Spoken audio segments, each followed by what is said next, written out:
الحمد لله نحمده ونستعينه ونستغفره ونؤمن به ونتوكل عليه ونعوذ بالله من شرور أنفسنا ومن سيئات أعمالنا من يهده الله فلا مضل له ومن يضلله فلا هادي له ونشهد أن لا إله إلا الله وحده لا شريك له ونشهد أن سيدنا وسندنا وشفيعنا وحبيبنا ومولانا محمد وبارك وسلم.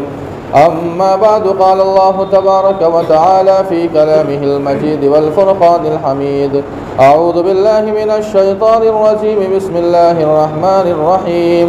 ألم تر إلى الذي حاج إبراهيم في ربه أن آتاه الله الملك إذ قال إبراهيم ربي الذي يحيي ويميت قال أنا أحيي وأميت قال إبراهيم فإن الله يأتي بالشمس من المشرق فأت بها من المغرب فبهت الذي كفر والله لا يهدي القوم الظالمين. وقال أيضا في موضع آخر: قلنا يا نار كوني بردا وسلاما على إبراهيم. صدق الله مولانا العظيم وصدق رسوله النبي الكريم ونحن على ذلك لمن الشاهدين والشاكرين والحمد لله رب العالمین. محترم حاضرین جمعہ، عزیزان گرامی، نوجوانان اسلام اور دور و دراز سے تشریف لائے ہوئے ہمارے دینی ایمانی بھائیوں، بزرگوں اور دوستوں، یہ مہینہ ذی قعدہ کا مہینہ چل رہا ہے اور ہم آپ بھی جانتے ہیں سیدنا حضرت ابراہیم علیہ السلام کا ذکر خیر چل رہا ہے. ہمیں اور آپ کو ایک بات کا ضرور اندازہ ہو گیا ہوگا کہ حضرت ابراہیم علیہ السلام کی زندگی میں بے شمار اتھل اور پتھل آئے ہیں. پوری زندگی حضرت ابراہیم علیہ السلام کی امتحانات سے اور آزمائشوں سے بھری ہے. اسی لیے اتنا بلند مقام اللہ تعالیٰ نے حضرت ابراہیم علیہ السلام کو عطا فرمایا کہ خلیل اللہ کا لقب دیا. حضرت ابراہیم علیہ السلام کی زندگی کا ہم اور آپ جس طرح مطالعہ کر رہے ہیں تو ہمیں اور آپ کو اندازہ اس بات کا بھی ہوا ہوگا کہ کس طرح شروع سے سب سے پہلے تو ان کے والد سے گھر میں ٹکراؤ ہوتا ہے. جب وہاں سے نکلتے ہیں تو قوم اور برادری میں آتے ہیں، وہاں بھی ٹکراؤ ہوتا ہے. پوری زندگی امتحانات ہی میں گزر گئی، ٹکراؤ میں ہی گزر گئی. سب سے پہلے تو گھر ہی کے اندر جو ان کے والد ہے، جو باپ ہے، جو آذر ہے، ان سے ٹکراؤ. جب برادری میں آتے ہیں تو برادری کا بھی وہی حال. پوری قوم شرک اور کفر میں مبتلا ہے. حضرت ابراہیم علیہ السلام نے اپنی برادری کو، اپنی قوم کو کس طرح دعوت توحید دی ہمارے آپ کے سامنے موجود ہے. اور اس کے بعد یہ پوری جو کارروائی ہوئی تھی آپ نے سنا کہ کس طرح حضرت ابراہیم علیہ السلام نے ان کے خداؤں کے ساتھ کیا حشر کیا تھا. یہ واقعہ اصل چل ہی رہا تھا. ادھر باپ سے ٹکراؤ، ادھر قوم سے ٹکراؤ. یہ واقعہ اصل چل ہی رہا تھا کہ اس زمانے میں جو عراق کا بادشاہ ہوا کرتا تھا جسے نمرود کہا جاتا تھا، نمرود، اسے اس بات کی خبر لگی، اس واقعے کی اطلاع ملی کہ ابراہیم نام کا کوئی نوجوان ہے جو ایک خدا کی دعوت دیتا ہے، جو مجھے خدا نہیں مانتا ہے. ایک بات اور یاد رکھیں، دنیا پر حکومت کرنے والے جو 4 بادشاہ گزرے ہیں پوری دنیا پر، ان میں ایک نمرود بھی ہے. 2 تو کافر ہے، 2 ایمان والے ہیں، بخت نصر اور یہ نمرود. اور حضرت سلیمان علیہ السلام اور حضرت ذوالقرنین، یہ 2 مسلمان گزرے ہیں. ان میں سے ایک نمرود بھی ہے. اور نمرود یہ وہ واحد بادشاہ گزرا ہے، بادشاہ جو سر پہ تاج رکھتے ہیں اس کا آغاز کرنے والا نمرود ہی ہے. تو اس زمانے میں جو بادشاہ ہوا کرتے تھے یہ صرف اپنی رعایا کے بادشاہ ہی نہیں ہوتے، وہ خدا بھی ہوتے تھے. وہ خدائی کا دعویٰ بھی کیا کرتے تھے. فرعون کا واقعہ پورے قرآن میں تذکرہ ہے کس طرح اس نے دعویٰ کیا. نمرود نے بھی دعویٰ کیا انا ربکم الاعلی، میں تمہارا رب ہوں. اور قوم اسے خدا بھی مانتی تھی. قوم اسے بادشاہی نہیں خدا بھی مانتی تھی اور وہ بھی اپنے آپ کو خدا کہتا تھا. چنانچہ اسے اطلاع ملی کہ آخر ابراہیم نام کا کوئی نوجوان ہے جو ایک خدا کی دعوت دیتا ہے اور پورا واقعہ اس کے سامنے ہے۔ اسے اس بات کا ڈر ہو گیا نمرود کو کہ کہیں ایسا نہ ہو کہ اگر ابراہیم کی دعوتی سرگرمیاں چلتی رہی تو دو خطرہ ہے۔ ایک تو یہ ہے کہ لوگ جو مجھے خدا مانتے ہیں، رب مانتے ہیں، لوگ مجھے خدا ماننے سے انکار کر دیں گے، مجھے خدا نہیں مانیں گے۔ وہ ایک خدا کی دعوت دیتا ہے، کہیں ایسا نہ ہو کہ قوم اور لوگ اور برادری کے لوگ مجھے خدا ماننے سے ہی انکار کر دے، تب تو میری حکومت چلی جائے گی۔ اور دوسرا خطرہ یہ تھا نمرود کے سامنے کہ کہیں ایسا نہ ہو کہ اگر ابراہیم کی دعوتی سرگرمیوں کو روکا نہ گیا تو یہ ہمارے آباء و اجداد کے دین اور مذہب سے پھیر دے گا، اور یہ جو نیا دین لایا ہے، جو دین حق ہے، برحق ہے، ہم سب کو، پوری قوم کو اسے ماننے پر مجبور نہ ہو جائے، کرنا پڑے۔ یہ دو خطرہ۔ چنانچہ نمرود نے حکم دیا کہ میرے دربار میں ابراہیم کو حاضر کیا جائے۔ اب حضرت ابراہیم علیہ السلام کو نمرود کے دربار میں حاضر کیا جا رہا ہے۔ حضرت ابراہیم علیہ السلام جب نمرود کے دربار میں آتے ہیں تو ظاہر بات ہے بادشاہوں کے دربار میں جب کوئی جاتا تھا تو اس کے سامنے سجدہ کیا کرتا تھا، اپنے ماتھے کو ٹیکتا تھا، اس کے پیر کو چومتا تھا، اس کے ہاتھ کو چومتا تھا۔ جس طرح خدا کے سامنے ہم اور آپ سجدہ کو ٹیکتے ہیں، ماتھا ٹیکتے ہیں، لیکن حضرت ابراہیم علیہ السلام تو موحد ہے اور انہیں اس بات کا یقین ہے، اور وہ اس بات کی دعوت دینے کے لیے اللہ نے بھیجا تھا کہ اللہ کے علاوہ کسی کے سامنے سجدہ کرنا یہ جائز نہیں ہے، اسی لیے بھیجا تھا۔ تو ظاہر بات ہے کہ حضرت ابراہیم علیہ السلام نمرود کے سامنے سجدہ کیسے کر سکتے تھے؟ حضرت ابراہیم نے سجدہ نہیں کیا۔ نمرود کو بڑا غصہ آیا اور کہا کہ ابراہیم، سننے میں آیا کہ تو مجھے خدا نہیں مانتا ہے، کسی اور کو تو خدا مانتا ہے، مجھے خدا نہیں مانتا ہے، آخر بات کیا ہے؟ میں تو پوری قوم کا خدا ہوں اور سارے لوگ میرا سجدہ کرتے ہیں، لیکن تو واحد اکیلا بندہ ہے جو تو مجھے خدا نہیں مانتا ہے۔ اس کے بعد حضرت ابراہیم علیہ السلام نے سب سے پہلے سمجھایا، نمرود کو بھی دعوت دی، سب سے پہلے باپ سے ٹکراؤ، قوم سے ٹکراؤ۔ اب کس سے ٹکراؤ ہو رہا ہے؟ حکومت وقت سے۔ اللہ کے نبی علیہ السلام کی حدیث ہے کہ ظالم بادشاہ کے سامنے حق بات کہنا یہ سب سے بڑا جہاد ہے۔ حضرت ابراہیم علیہ السلام ایک ظالم بادشاہ اور حکومت وقت کے سامنے موجود ہے، اب حکومت وقت سے ٹکراؤ ہونے والا ہے۔ لیکن سب سے پہلے حضرت ابراہیم علیہ السلام نے اتمام حجت کے لیے کہ کہیں ایسا نہ ہو کہ لوگ میرے اوپر یہ الزام دھر دے کہ تم نے نمرود کو دعوت حق نہیں دی، اس لیے حضرت ابراہیم علیہ السلام نے سب سے پہلے نمرود کو بھی دعوت دی۔ وقت کا بادشاہ ہے، ظالم بادشاہ ہے، جس کا دعویٰ ہے کہ میں خدا ہوں، میرے سوا کوئی خدا نہیں ہے۔ حضرت ابراہیم نے اس کو بھی دعوت دے دی کہ دیکھو نمرود، تم خدا نہیں ہو سکتے، خدا تو واحد ہے، تن تنہا ہے، جس نے تجھے بھی پیدا کیا، مجھے بھی پیدا کیا، آسمان و زمین کو پیدا کیا، ساری کائنات کو پیدا کیا، وہ رب ہے، وہ خدا ہے، تو خدا نہیں ہو سکتا۔ حضرت ابراہیم علیہ السلام نے اپنی دعوت کو پیش کر دی۔ نمرود نے کہا کہ اچھا اگر تو خدا نہیں مانتا ہے، پورے ایک مکالمہ ہوتا ہے، ایک گفتگو ہوتی ہے، ایک بات چیت ہوتی ہے۔ اللہ تعالیٰ نے سورہ بقرہ 3 پارے میں اس کو بیان کیا ہے، جو میں نے قرآن پاک کی جو آیت پڑھی ہے۔ اللہ فرماتے ہیں الم تر الی الذی حاج ابراہیم فی ربہ ان آتاہ اللہ الملک۔ اس آیت کو دیکھیے، وہی واقعہ جو میں آپ کو بیان کر رہا ہوں۔ اللہ فرماتے ہیں الم تر الی الذی حاج ابراہیم، اے نبی آپ نے دیکھا نہیں، یعنی آپ نے وہ واقعہ نہیں سنا کہ جب اس نے ابراہیم کے ساتھ حجت کی، مکالمہ کیا، مناظرہ کیا، فی ربہ، اس کے رب کے بارے میں، ان آتاہ اللہ الملک، یعنی اتنی جو بحث ہوئی ہے، اور نمرود جو اپنے آپ کو دعوی خدا کرتا ہے، خدا کا دعویٰ کرتا ہے، اس کے پیچھے کی سب سے بڑی وجہ اللہ نے بیان کی، ان آتاہ اللہ الملک، اس لیے کہ اللہ نے اسے بادشاہت عطا فرمائی تھی۔ عموماً ایسا ہوتا ہے کہ جب اللہ تعالیٰ کسی کو حکومت دیتے ہیں اور دولت دیتے ہیں تو یہ دونوں چیزیں ہضم نہیں ہوتی ہے۔ انسان کے دماغ پر غرور چھا جاتا ہے، انسان کے اندر تکبر آ جاتا ہے۔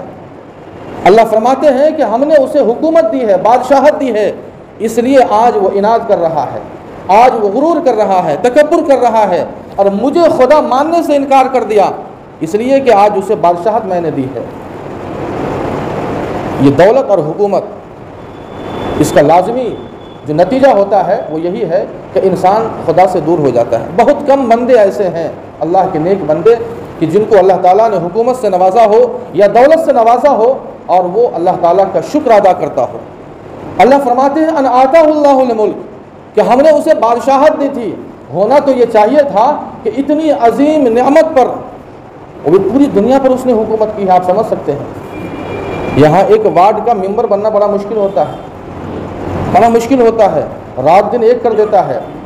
جس نے پوری دنیا پر حکومت کی ہو اور اللہ تعالیٰ نے اسے حکومت سے نوازا ہو، ہونا تو یہ چاہیے تھا کہ وہ صبح سے شام تک اللہ تعالیٰ کے دربار میں وہ سجدہ کرتا، اللہ تعالیٰ کے اس نعمت پر شکر بجا لاتا، لیکن وہ شکر کیا کرے گا؟ وہ تو ناشکری پر اتر آیا ہے، وہ خدائی کا دعویٰ کرنے پر اتر آیا ہے۔ ان آتاہ اللہ الملک، چنانچہ حضرت ابراہیم علیہ السلام سے اس نمرود نے کہا کہ اچھا اگر تو مجھے خدا نہیں مانتا ہے اور تو جسے خدا مانتا ہے، تو مجھے خدا نہیں مانتا ہے، اور جس کو تو خدا مانتا ہے ابراہیم، میرے اور تیرے خدا کے درمیان کوئی ایسا وصف تو ہوگا، یعنی تمہارے خدا کے اندر کوئی ایسی شکتی اور طاقت تو ہوگی جو میرے میں نہیں ہے، بتاؤ مجھے وہ کیا چیز ہے جو میں نہیں کر سکتا ہوں اور تیرا رب کر سکتا ہے۔ یہ نمرود نے کہا حضرت ابراہیم علیہ السلام سے۔ چنانچہ حضرت ابراہیم علیہ السلام نے کہا ربی الذی یحیی و یمیت، میرا رب تو وہ ہے جو موت اور حیات کا مالک ہے، یعنی موت بھی دیتا ہے اور حیات بھی دیتا ہے۔ موت و حیات کا مالک میرا رب ہے۔ اب یہاں پر ایک بات اور سمجھیے، اللہ تعالیٰ صرف موت و حیات کے مالک نہیں ہے، پوری چیز کے مالک ہے، پوری کائنات کے مالک ہے، لیکن حضرت ابراہیم علیہ السلام نے صرف دو ہی چیزوں کو بیان کیا، ایک موت کو اور ایک حیات کو۔ اس کے پیچھے کی وجہ یہی ہے کہ دونوں چیزوں کی بڑی اہمیت ہے، اس لیے کہ حیات کا تعلق دنیاوی زندگی سے ہے، اور حیات کے ذریعے سے دنیاوی زندگی کی ابتدا ہوتی ہے، اور موت کے ذریعے اخروی زندگی کی ابتدا ہوتی ہے۔ دونوں زندگی کو حضرت ابراہیم نے بیان کر دیا کہ دنیاوی زندگی یا اخروی زندگی دونوں کا مالک میرا رب ہے۔ ربی الذی یحیی و یمیت۔ اب وہ جو نمرود تھا، نمرود بھی سمجھتا تھا، نمرود بھی جانتا تھا کہ یقیناً میں خدا نہیں ہوں، لیکن اسے تو کرسی بچانی ہے، حکومت بچانی ہے، لوگوں کو کس طرح وہ مغالطے میں ڈالتا ہے۔ اسے معلوم ہے کہ موت و حیات ہی نہیں بلکہ پوری کائنات کا خدا کوئی اور ہے، میں تو لوگوں کو بیوقوف بناتا ہوں، لیکن مغالطے میں اس نے کس طرح لوگوں کو ڈالا، اور اپنی عوام کو، رعایا کو خوش کرنے کے لیے اس نے کیا کہا، انا احیی و امیت، میں بھی موت و حیات کا مالک ہوں، یعنی میں بھی موت دیتا ہوں اور میں بھی حیات دیتا ہوں، زندگی دیتا ہوں۔ چنانچہ اس نے ایک آدمی کو بلایا، جلاد کو بلایا، کہا کہ ذرا دو آدمی کو بلاؤ، دو قیدیوں کو بلایا۔ دونوں قیدیوں کی کیفیت یہ تھی کہ ایک وہ قیدی تھا جسے سزائے موت یعنی پھانسی کی سزا ہو چکی تھی، اسے مرنا طے تھا، آج نہیں تو کل اسے جانا ہے دنیا سے، اور دوسرا وہ انسان جسے چند دنوں کے لیے جیل خانے میں ڈالا گیا تھا، اپنی سزا کاٹ کے اسے باہر آنا تھا۔ اب اس نے کیا کیا کہ نمرود نے وہ انسان، وہ قیدی جسے مرنا تھا، اسے کہا کہ جاؤ اپنی زندگی جی لے، میں تمہیں آج بخش دیتا ہوں، میں نے تمہیں آج بخش دیا، تمہیں حیات دے دی۔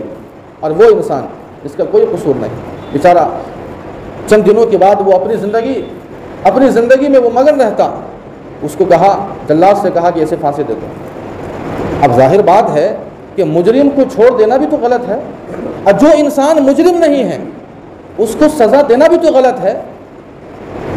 یہ بات نمرود کو سمجھ میں نہیں آئی کہ موت و حیات کس کو کہتے ہیں، موت و حیات کا فلسفہ کیا ہے، یہ نمرود کو معلوم نہیں تھا کہ نیست سے ہست کرنا اور ہست سے نیست کرنا، بدن میں روح ڈالنا اور اس بدن سے، اس شریر سے روح کو نکالنا، یہی تو اصل موت و حیات ہے۔ اسے سمجھ میں نہیں آیا، وہ دراصل لوگوں کو مغالطے میں ڈالنا چاہتا تھا، اور وہ کسی طرح چاہتا تھا کہ میری عوام، میرے لوگ خوش رہے، تاکہ لوگ سمجھے کہ ہاں میرے خدا سب پر بھاری ہے، ایک اکیلا سب پر بھاری ہے۔ حضرت ابراہیم علیہ السلام نے یہ وصف بیان کیا اور اس نے یہ جواب دیا۔ حضرت ابراہیم نے جب دیکھا کہ ایک مجرم کو وہ چھوڑ دیتا ہے اور ایک بیچارہ معصوم ہے اسے وہ سزائے موت دیتا ہے، اسے سمجھ میں آ گیا کہ نمرود کو موت و حیات کی حقیقت معلوم نہیں ہے، وہ ناآشنا ہے۔ حضرت ابراہیم نے یہ سوچا کہ اگر میں اس سے اور بحث کروں تو میرا جو اصل مقصد ہے، اور وہ مقصد ہے دعوت حق کو پہنچانا اور لوگوں کو بتانا کہ یہ جھوٹ ہے، یہ غلط ہے، اس کا دعویٰ جو خدائی کا دعویٰ ہے اس نے غلط کیا ہے، خدا تو کوئی اور ہے، اس کو اصل ثابت کرنا تھا اور اسے لاجواب کرنا تھا نمرود کو۔ حضرت ابراہیم علیہ السلام نے بنا کسی مباحثے کے نمرود سے کہا، دوسری دلیل دے رہے ہیں حضرت ابراہیم علیہ السلام، دوسری دلیل دے رہے ہیں۔ الم تر الی الذی حاج ابراہیم فی ربہ ان آتاہ اللہ الملک اذ قال ابراہیم ربی الذی یحیی ویمیت قال انا احیی وامیت قال ابراہیم فإن اللہ یأتی بالشمس من المشرق فأت بها من المغرب۔ حضرت ابراہیم نے کہا کہ اچھے تو خدا ہے تو میرا رب تو وہ ہے، میرے رب کی وہ طاقت ہے کہ جو سورج کو پورب سے نکالتا ہے اور پچھم میں اسے غروب کرتا ہے۔ اگر تو واقعتاً خدا ہے تو اس کا الٹا کر کے دکھا دے، یعنی سورج کو پچھم سے نکال کر دکھا اور پورب میں اسے غروب کر کے دکھا۔ یہ حضرت ابراہیم نے کہا۔ فبہت الذی کفر، قرآن کہتا ہے کہ وہ لاجواب ہو گیا، وہ مبہوت ہو گیا، اسے کچھ سمجھ میں نہیں آ رہا تھا۔ حالانکہ اگر نمرود یہ چاہتا تو حضرت ابراہیم سے بھی کہہ سکتا تھا، حضرت ابراہیم سے نمرود الٹا یہ کہہ سکتا تھا کہ تو اپنے رب سے کہہ کہ آج سورج کو پورب کے بجائے پچھم سے نکال کر بتا، لیکن اس کو سمجھ میں آ گیا کہ جس بندے سے میں بات کر رہا ہوں یہ پہنچا ہوا بندہ ہے۔ اگر میں نے ابراہیم سے یہ کہہ دیا کہ تو اپنے خدا سے کہہ دے، واقعتاً اگر تیرا خدا سچا ہے تو سورج کو پچھم سے نکال کر دکھا دے، اگر تیرے رب کے اندر وہ طاقت ہے۔ تو نمرود کو سمجھ میں آ گیا کہ اگر ابراہیم کو میں نے یہ چیلنج کیا اور ابراہیم نے اگر ہاتھ اٹھا دی، دعا کر دی اللہ سے، تو اللہ تعالیٰ سورج کے نظام کو بھی بدل سکتے ہیں۔ اس لیے فبہت الذی کفر، مبہوت ہو گیا۔ اور اس کی وجہ ہے جس طرح 2 اور 2 4 بالکل واضح چیز ہے، واضح دلیل ہے، کوئی جھٹلا نہیں سکتا ہے، اسی طرح یہ دلیل بالکل واضح تھی اور وہ ہکا بکا رہ گیا۔ فبہت الذی کفر واللہ لا یہدی القوم الظالمین۔ اب تو حقیقت سامنے آ گئی ہے، اب ساری قوم کو پتہ چل گیا، نمرود کو پتہ چل گیا، نمرود کو اپنی حقیقت معلوم ہو گئی کہ میں خدا نہیں ہو سکتا ہوں۔ حضرت ابراہیم علیہ السلام نے پھر دعوت دی، پھر سمجھایا کہ دیکھو قوم کو گمراہ مت کرو، گمراہ مت کرو، قوم کو مغالطے میں مت ڈالو۔ لیکن نمرود جان تو چکا تھا لیکن ماننے کو تیار نہیں تھا، حقیقت کو جان رہا ہے کہ میں خدا نہیں ہوں لیکن ماننے کو تیار نہیں ہے۔ اور یہی چیز تو ایمان میں ہے، ایمان صرف جاننے کا نام نہیں ہے، ماننے کا نام ہے۔ ہم تو سب جانتے ہیں اللہ نے نماز کو فرض کیا، روزوں کو فرض کیا، حج کو فرض کیا، زکوٰۃ کو فرض کیا، سارے احکام ہم جانتے ہیں لیکن مانتے نہیں ہیں، کرتے نہیں ہیں۔ ایمان تو اصل جاننے نہیں بلکہ ماننے کا نام ہے۔ اور یہ چیز نمرود اور اس کی قوم میں نہیں تھی، نمرود جان چکا تھا لیکن ماننے کو تیار نہیں تھا۔ ابو جہل جان رہا تھا کہ محمد صلی اللہ علیہ وسلم یہ سچے نبی ہیں لیکن مانتا نہیں تھا۔ ماننا اصل ہے، جس کے اندر ماننے کا جذبہ پیدا ہوگا، جس کے اندر ماننے کا مادہ اور صلاحیت پیدا ہوگی، وہ انسان کامیاب ہو سکتا ہے۔ جب اس نے دیکھا کہ اب میں تو اس سے ابراہیم سے میں مقابلہ نہیں کر سکتا ہوں، تو باطل اور غلط لوگوں کا یہ شیوہ رہا ہے کہ جب دلائل کے میدان میں وہ ہار جاتے ہیں تو مادی طاقت کا استعمال کرتے ہیں۔ نمرود نے دیکھا کہ اب اس کی دعوتی سرگرمیوں کو روکنا ضروری ہے، اور میں تو ہار چکا ہوں، دلائل کے میدان میں ہار چکا ہوں، تو اب اس نے مادی طاقت کا استعمال کیا اور اس نے ساری قوم سے کہا قالوا حرقوه وانصروا آلهتكم ان كنتم فاعلین۔ کیا کہا کہ دیکھو اگر ابراہیم سے اپنے آپ کو بچانا ہے تو آگ جلاؤ، ایک آگ جلاؤ اور اس آگ کے اندر ابراہیم کو ڈالو۔ نمرود نے یہ سوچا کہ اگر آگ جلائیں گے اور ابراہیم کو جب آگ کے سامنے لائیں گے تو وہ اس دعوتی سرگرمیوں سے پیچھے ہو جائے گا، لیکن اسے معلوم نہیں تھا کہ حضرت ابراہیم علیہ السلام کے اندر جو دعوتی سرگرمیاں تھیں، جو دعوت حق کا جو جذبہ تھا کتنا کوٹ کوٹ کر بھرا ہوا تھا۔ حضرت ابراہیم نے اسی دعوت توحید اور دعوت حق کے خاطر اپنے گھر کو چھوڑ دیا، باپ کو چھوڑ دیا، پوری قوم سے حضرت ابراہیم علیہ السلام نے منہ موڑ لیا۔ اور یہ حکومت وقت ہے، آگ کی کیا حیثیت ہے کہ حضرت ابراہیم علیہ السلام کو جلا سکے۔ نمرود نے پوری قوم سے کہا آگ جلاؤ، آگ جلاؤ۔ ایک جگہ بنائی گئی، حضرت ابراہیم علیہ السلام کو آگ میں ڈالنا ہے، اور کئی مہینوں تک لکڑیاں جمع کی گئی۔ اور میں نے کہا تھا کہ قوم کی جو عورتیں تھیں وہ نظر مانا کرتی تھی، منت مانا کرتی تھی کہ اگر میرا بچہ ٹھیک ہو گیا، میرا فلاں کام اگر ہوگا تو میں اتنی لکڑیاں میں اس آگ کے اندر اور اس جگہ میں جمع کروں گی۔ سب سے پہلے لکڑیاں جمع کی گئی، اور لکڑیاں جمع کرنے کے بعد ایک ساتھ آگ لگائی گئی، آگ دہکائی گئی، آگ دہکائی گئی۔ اور جب دیکھا کہ آگ پوری طرح دہک چکی ہے، اور اس آگ کا عالم یہ تھا کہ جب چرند اور پرند اوپر سے گزرتے تو وہ جل بھن کر نیچے آ جایا کرتے تھے، یہ عالم تھا۔ لیکن نمرود کو اب یہ سمجھ میں نہیں آ رہا تھا کہ حضرت ابراہیم کو ڈالے تو ڈالے کیسے آگ میں۔ شیطان تو ظاہر بات ہے، ان الشیاطین لیوحون الی اولیائہم، قرآن کہتا ہے کہ شیطان اپنے دوستوں کی خوب مدد کرتا ہے۔ اب نمرود کو جب سمجھ میں نہیں آیا کہ حضرت ابراہیم علیہ السلام کو ڈالے تو ڈالے کیسے، شیطان آ جاتا ہے انسان کی شکل میں اور کہتا ہے کہ یار تم ٹینشن کہاں لیتے ہو، ہم ہیں نا۔ نمرود سے کہا کہ ٹینشن نہیں لینا ہے، ابراہیم کو کس طرح آگ میں ڈالنا ہے اس کے لیے میں یہاں حاضر ہوں۔ چنانچہ اس شیطان نے نمرود کو یہ تدبیر بتائی، کیا کہا کہ ایک گوبھن بناؤ، ایک منجمق بناؤ۔ آپ نے دیکھا ہوگا بڑے بڑے پتھر، پہلے کے زمانے میں بڑے بڑے پتھر ہوا کرتے تھے، اسے رکھا جاتا تھا اور اس کے بعد پھینکا جاتا تھا۔ بچپن میں آپ نے وہ کھیل بھی دیکھا ہوگا کہ جب بڑے بڑے پتھر ایک اس سائز کے رکھے جاتے تھے اور اسے جو ہے پھینکا جاتا تھا، اسے منجمق کہا جاتا ہے، گوبھن کہا جاتا ہے۔ شیطان نے کہا کہ وہ بناؤ اور اس کے بعد ابراہیم کو ننگا کر کے اس میں ڈالو اور اس کے بعد اسے پھینکو۔ چنانچہ حضرت ابراہیم علیہ السلام کو پھینکنا ہے، اور وہ منجمق بنائی گئی، اور منجمق بنانے کے بعد حضرت ابراہیم کو پھینکنا ہے۔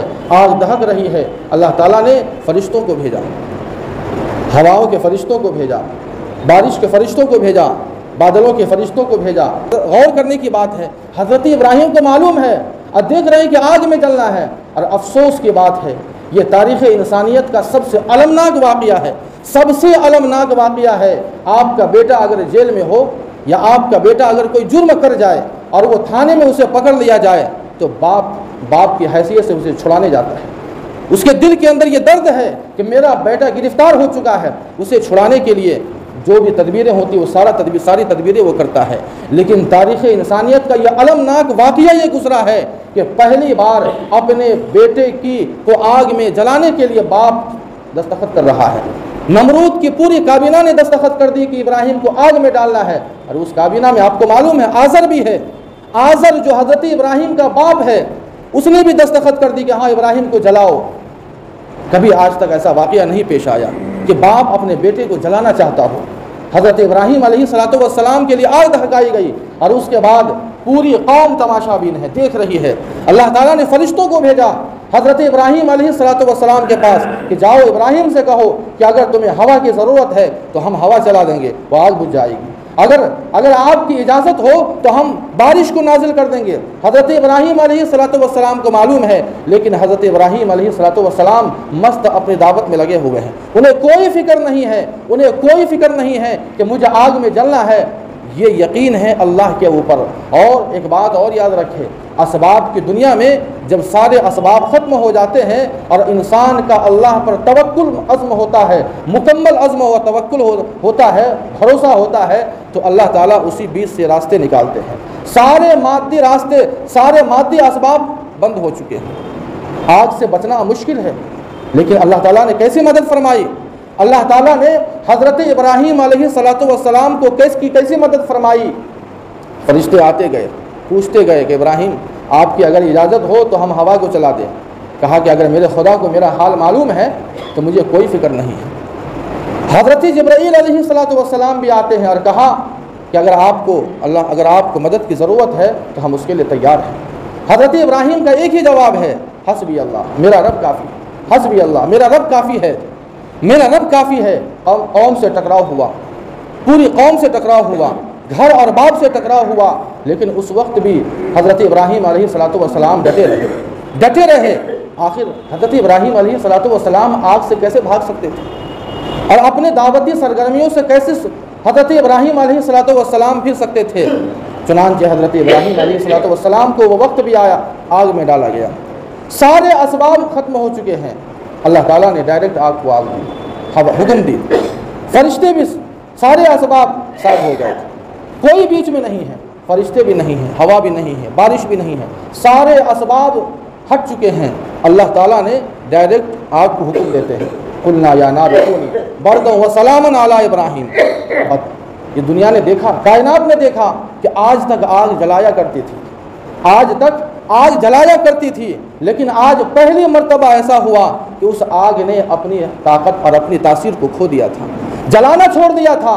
حضرت ابراہیم علیہ السلام کو آگ میں پھینکا گیا، لیکن اللہ تعالیٰ نے آگ کو حکم دیا، قرآن نے کہا قلنا یا نار کونی بردا وسلاما علی ابراہیم، کہ اے آگ تم ٹھنڈی ہو جاؤ، ٹھنڈی ہو جاؤ، ٹھنڈی ہو جاؤ، اور اتنی بھی ٹھنڈی مت ہو جانا کہ ٹھنڈک کی وجہ سے میرے ابراہیم کو، میرے خلیل کو نقصان ہو جائے، بردن و سلاما، سلامتی والی، سلامتی والی، جس سے لگے کہ میں ٹھنڈک محسوس کر رہا ہوں۔